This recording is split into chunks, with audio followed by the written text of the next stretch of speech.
আজকে আমরা যে বিষয়টি নিয়ে আলোচনা করব সেটা হচ্ছে কোষীয় শ্বসন।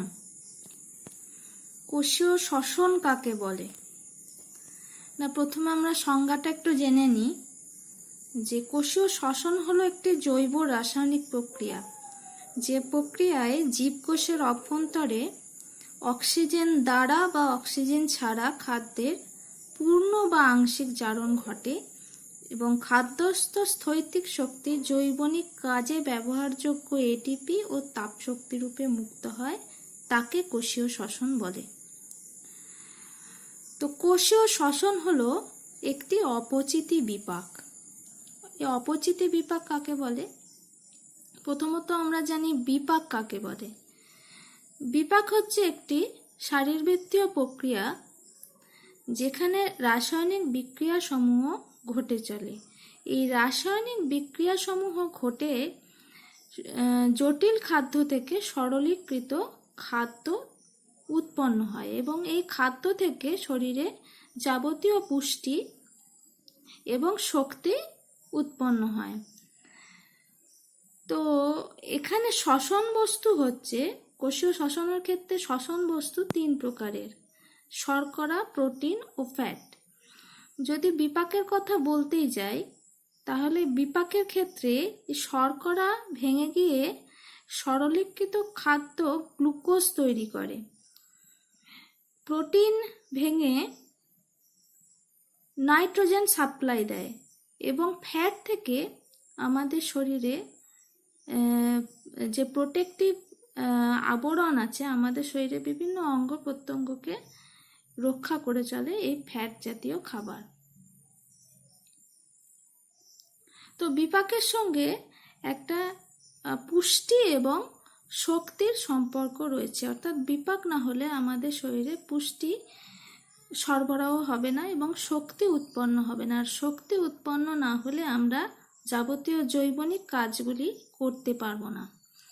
তো শ্বসন হলো জৈব রাসায়নিক প্রক্রিয়া, অর্থাৎ জৈব রাসায়নিক কেন না, জীব দিয়ে ঘটছে বলে জৈব, আর বিভিন্ন রাসায়নিক বিক্রিয়াগুলোর মাধ্যমে ঘটে চলে বলে এটি হচ্ছে জৈব রাসায়নিক প্রক্রিয়া।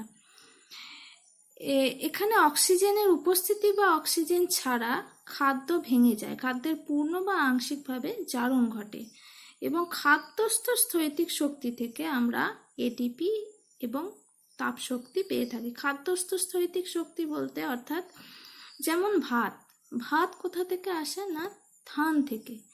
এই ধান গাছ কোথা থেকে, ভাতের মধ্যে একটা স্থৈতিক শক্তি আছে, তো এই ভাত ধান থেকে তৈরি হচ্ছে। ধান গাছ কোথা থেকে শক্তিটা পাচ্ছে না, এই শক্তি পাচ্ছে সে সূর্যালোক থেকে। সূর্যালোক থেকে সে নিজের মধ্যে এই শক্তিটিকে স্থৈতিক শক্তি হিসেবে আবদ্ধ করে নিচ্ছে এবং আমরা যখন সেটাকে ইনটেক করছি বা খাদ্য হিসেবে খাচ্ছি তখন সেটা তাপ শক্তি রূপে মুক্ত হচ্ছে এবং আমাদের জৈবনিক কাজে ব্যবহারযোগ্য এটিপি হিসেবে আবদ্ধ থাকছে আমাদের শরীরের মধ্যে।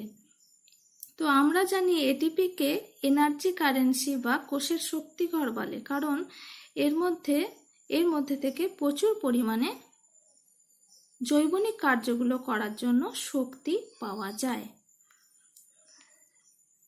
তো এখানে শ্বসনে গ্লুকোজ ভেঙে গ্লুকোজের জারণ হয়ে, গ্লুকোজের সংকেত হচ্ছে C6H12O6, এখানে গ্লুকোজ জারিত হয়ে কার্বন ডাই অক্সাইড CO2 এবং H2O জল উৎপন্ন করছে।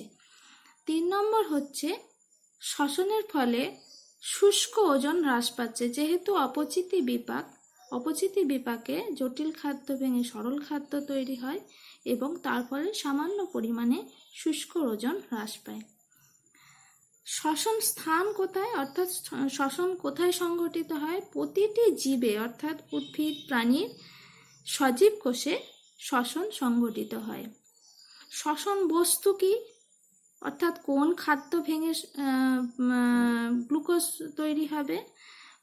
প্রধানত শর্করা জাতীয় খাদ্য ভেঙে গ্লুকোজ তৈরি হয়। এছাড়াও প্রোটিন, ফ্যাট শ্বসন বস্তু হিসেবে ব্যবহৃত হতে পারে।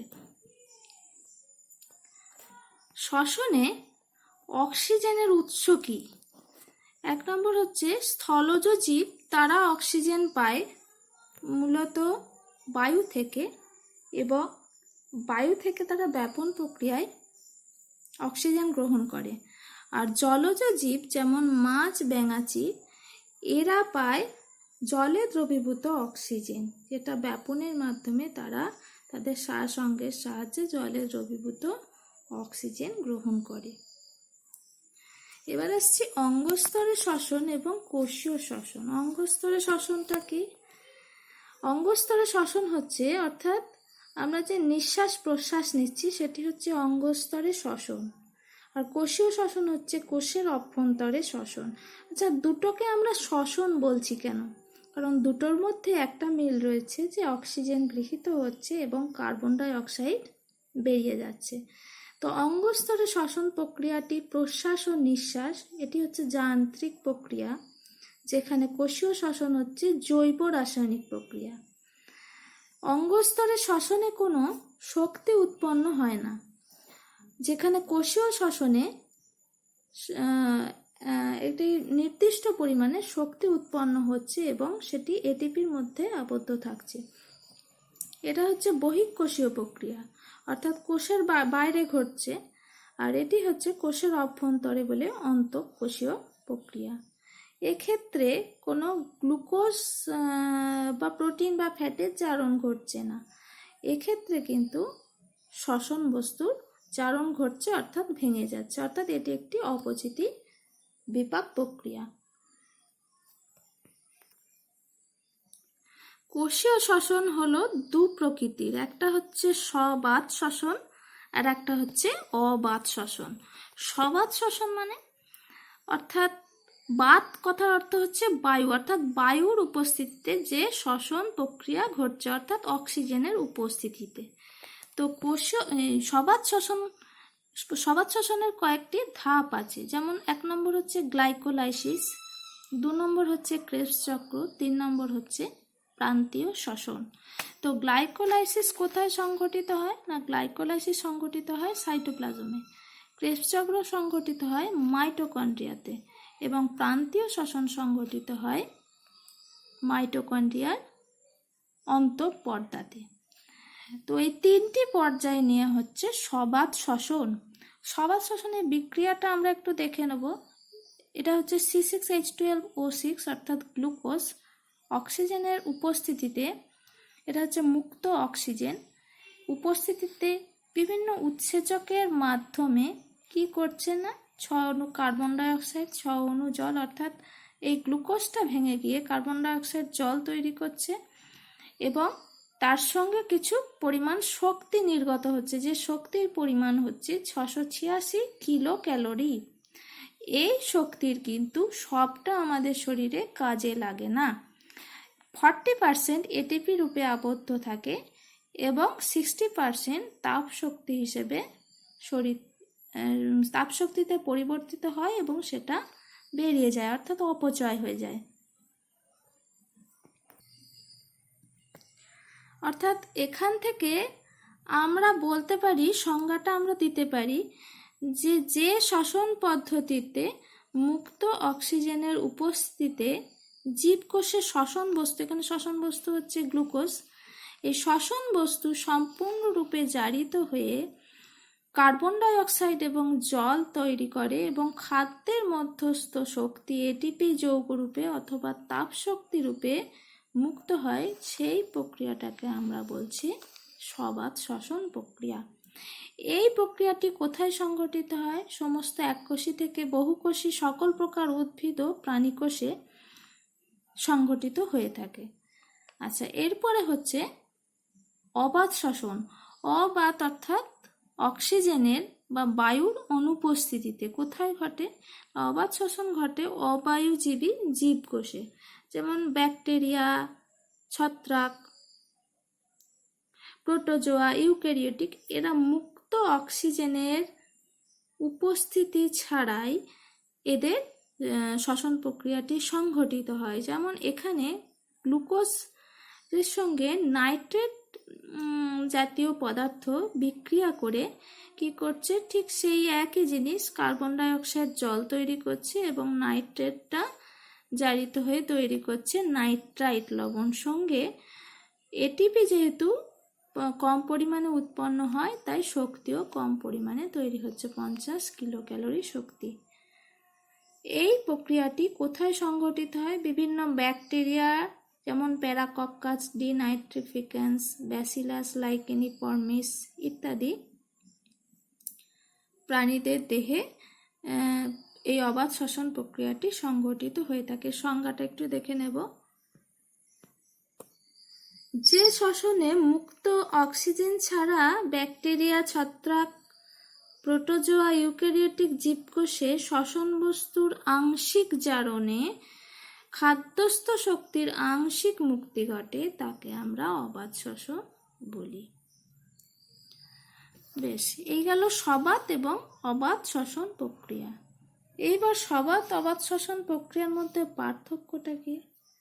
সবাত শ্বসন হচ্ছে মুক্ত অক্সিজেনের উপস্থিতিতে, যেখানে অবাধ শ্বসন রাসায়নিকভাবে আবদ্ধ অক্সিজেন ব্যবহার করছে।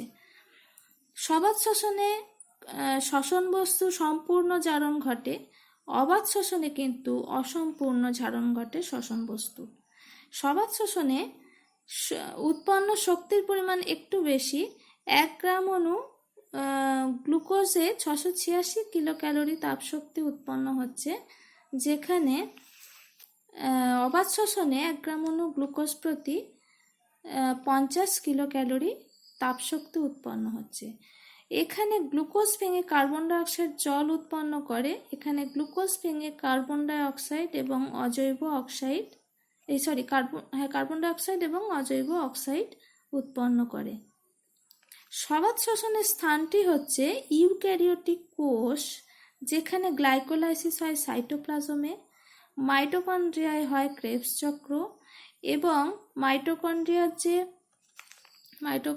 এই যে অন্তঃপর্দা আছে, ভিতরে আরেকটি পর্দা আছে, ক্রিস্টি আছে, এখানে সংঘটিত হয় প্রান্তীয় শ্বসন প্রক্রিয়াটি। আর অবাধ শ্বসন হচ্ছে গ্লাইকোলাইসিস করছে সাইটোপ্লাজমে এবং প্লাজমা পর্দা অর্থাৎ এই কোষ পর্দাতে সংঘটিত হচ্ছে প্রান্তীয় শ্বসন প্রক্রিয়াটি, এবং এটি সংঘটিত হয় মূলত প্রোক্যারিওটিক কোষে। এই গেল সবাত ও অবাধ শ্বসনের পার্থক্য। 3 নম্বর শ্বসন প্রক্রিয়াটি হচ্ছে সন্ধান প্রক্রিয়া, যেখানে অক্সিজেনের ব্যবহার হয় না বললেই চলে। আমরা পাউরুটি, দই, ভিনিগার, মদ, চিজ ইত্যাদি খাবার জিনিসগুলো উৎপন্ন হতে দেখেছি। তো এই জিনিসগুলো উৎপন্ন হয় প্রধানত সন্ধান প্রক্রিয়ার মাধ্যমে। এই সন্ধান প্রক্রিয়া হচ্ছে 2 প্রকারের, একটা হচ্ছে কোহল সন্ধান আর একটা হচ্ছে ল্যাকটিক অ্যাসিড সন্ধান। কোহল সন্ধানে কি তৈরি হয় না, কোহল সন্ধানে গ্লুকোজ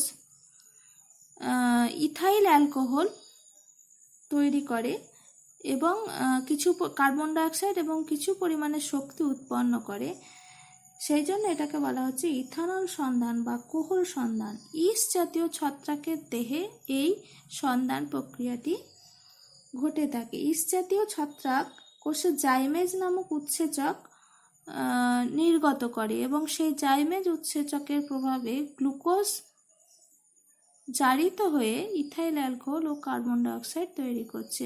এখানে কিন্তু কোনো প্রান্তীয় শ্বসন বা ইলেকট্রন পরিবহন শৃঙ্খল ঘটে না এবং এখানে শক্তির পরিমাণও খুব কম পরিমাণে হয়ে থাকে। দ্বিতীয়ত হচ্ছে ল্যাকটিক অ্যাসিড সন্ধান। এখানেও এটি ঘটে প্রধানত সজীব কোষে এবং দই যখন উৎপন্ন হয় তখন এই ল্যাকটিক অ্যাসিড সন্ধান হতে দেখা যায় এবং অতিরিক্ত পরিশ্রম করলে মানুষের পেশিকোষে যখন অক্সিজেনের অভাব ঘটে তখন এই গ্লুকোজ সন্ধান প্রক্রিয়ায় ল্যাকটিক অ্যাসিড ও কার্বন ডাই অক্সাইড উৎপন্ন করে এবং শক্তি উৎপন্ন করে। এখানে C6H12O6 হচ্ছে গ্লুকোজ, থেকে কি তৈরি হচ্ছে, CH3CHOHC অর্থাৎ ল্যাকটিক অ্যাসিড, তার সঙ্গে কার্বন ডাইঅক্সাইড এবং সামান্য পরিমাণে শক্তি। কোন উৎসেচক লাগছে না, ল্যাকটেট ডিহাইড্রোজিনেজ। এটি যখন মানুষ অতিরিক্ত পরিমাণে ক্লান্ত হয়ে যায় তখন পেশিকোষের অক্সিজেনের অভাব ঘটলে এই উৎসেচক কী করে, গ্লুকোজকে কনভার্ট করে দেয় ল্যাকটিক অ্যাসিডে। ল্যাকটিক অ্যাসিডে কনভার্ট হয়ে গেলে সামান্য পরিমাণে শক্তি উৎপন্ন হয়, আবার পেশিকোষ শক্তির অভাব পূরণ করে ফেলে, অর্থাৎ শক্তির অভাব তখন আর থাকে না। তো এটি হলো ল্যাকটিক অ্যাসিড সন্ধান। তাহলে এখান থেকে আমরা দু প্রকারের সন্ধান পেলাম, কোহল আর ল্যাকটিক অ্যাসিড সন্ধান। এবার আমরা সন্ধানের সংজ্ঞাটা একটু বলে নিই। যেমন, যে শ্বসন পদ্ধতিতে জীবকোষে অক্সিজেন ছাড়াই শ্বসন বস্তুর আংশিক জারণে বিভিন্ন প্রকার জৈব যৌগ উৎপন্ন হয়, তাই হচ্ছে এখানে শ্বসন বস্তু গ্লুকোজ, এর আংশিক জারণে এখানে ইথাইল অ্যালকোহল, এখানে হচ্ছে ল্যাকটিক অ্যাসিড, এবং সামান্য পরিমাণে খাদ্যস্থ শৈল্পিক শক্তি থেকে শক্তি উৎপন্ন হচ্ছে। তো এই প্রক্রিয়াটিকে আমরা বলছি সন্ধান প্রক্রিয়া। এটি কোথায় ঘটছে, এর স্থান হচ্ছে 1 নম্বর হচ্ছে ইস্ট জাতীয় প্রক্রিয়া, ইস্ট জাতীয় ছত্রাকের মধ্যে ইথানল সন্ধান বা কোহল সন্ধান ঘটছে, এবং বিভিন্ন ব্যাকটেরিয়া যেমন ল্যাক্টোব্যাসিলাসের মধ্যে ল্যাকটিক অ্যাসিড সন্ধান ঘটছে। দই উৎপন্ন হওয়ার সময় ল্যাকটিক অ্যাসিড সন্ধান ঘটছে। অতিরিক্ত পরিশ্রমে মানুষের পেশিকোষে গ্লুকোজ থেকে অক্সিজেনের অভাবে ল্যাকটিক অ্যাসিড ও শক্তি উৎপন্ন হচ্ছে। তো এইবার আমরা জানব অবাধ শ্বসন ও সন্ধান প্রক্রিয়ার মধ্যে পার্থক্য কী। অবাধ শ্বসন ঘটছে অবায়জীবী ব্যাকটেরিয়ার কোষে, আর সন্ধান ঘটছে মানুষের পেশিকোষ, ইস্ট, এইসব জৈব সজীব কোষে। অবাধ শ্বসনে কিন্তু ইলেকট্রন ট্রান্সপোর্ট সিস্টেম বা ইলেকট্রন ট্রান্সপোর্ট চেন, এই পদ্ধতিটির অস্তিত্ব রয়েছে, কিন্তু সন্ধানের ক্ষেত্রে ইলেকট্রন পরিবহন শৃঙ্খল এই পদ্ধতিটি ঘটছে না। অবাধ শ্বসনে জল, কার্বন ডাইঅক্সাইড উৎপন্ন হয়, সন্ধানের ক্ষেত্রে ইথানল বা ইথাইল অ্যালকোহল বা ল্যাকটিক অ্যাসিড এবং কার্বন ডাইঅক্সাইড উৎপন্ন হয়। এই হলো অবাধ শ্বসন আর সন্ধান প্রক্রিয়ার মধ্যে পার্থক্য। এরপরে 3 কোষীয় শ্বসনের বিভিন্ন ধাপগুলো আমরা আলোচনা করব আজকে। এই অবধি থাক। তোমাদের যদি কোনো জায়গায় বুঝতে অসুবিধা হয় বা কোনো প্রশ্ন থাকে আমাকে হোয়াটসঅ্যাপে প্রশ্নগুলি করে দিতে পারো, আমি যথাসাধ্য চেষ্টা করব তার উত্তর দেবার।